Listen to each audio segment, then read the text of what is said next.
Привет всем любителям хорошего чтения! Мы продолжаем цикл обзоров литературы «Книгу советует друг». Сегодня будет подборка детских фантастических книг. Итак, место действия – космос. И как всегда, с ними вас познакомят наши читатели. Предлагаем вашему вниманию книгу замечательного детского писателя Дмитрия Емец, которая называется «Тайна звездного странника».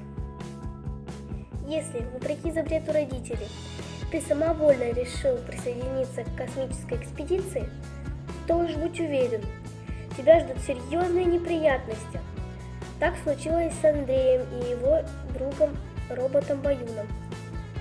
Уже в космосе они обнаруживают, что попали совсем на другой корабль, который к тому же запрограммирован на самоуничтожение.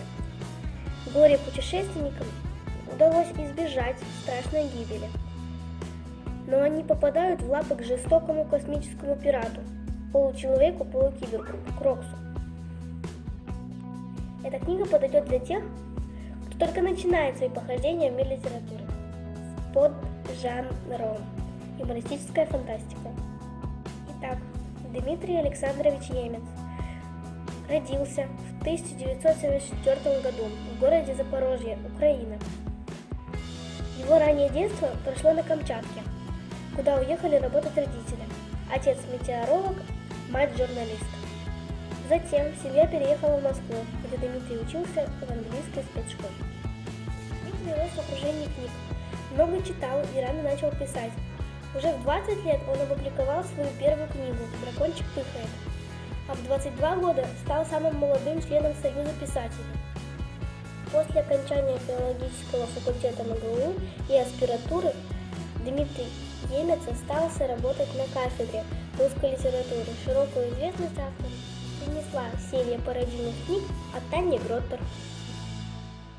Я предлагаю вам прочитать все произведения Киры Булычева, но сейчас расскажу только об одном его произведении – «Поселок».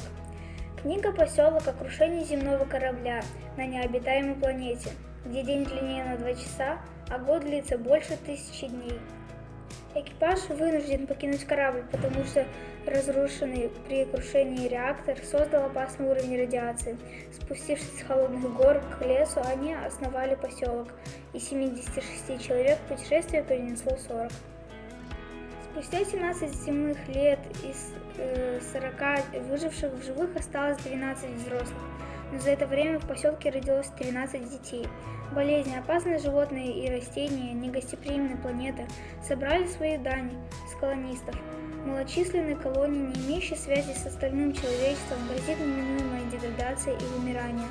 Взрослые стареют и теряют надежду, дети превращаются в дикарей.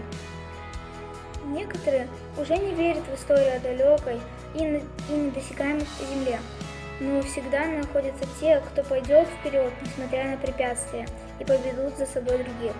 Увы, 3 предыдущие попытки попасть на космический корабль провалились. Получится ли у героев дойти до звездолета и чего это будет им стоить, вы узнаете, только прочитав книгу.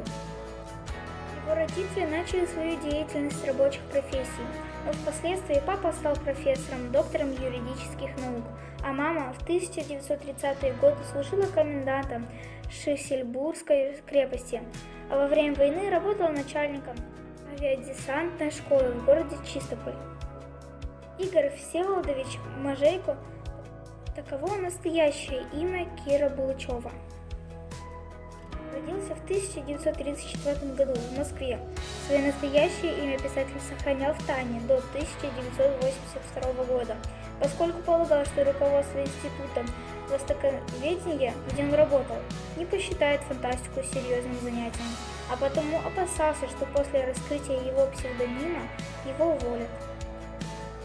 Интересный факт: по мотивам произведения писателя сняты мультипликационные фильмы, а также созданы 2 комикса.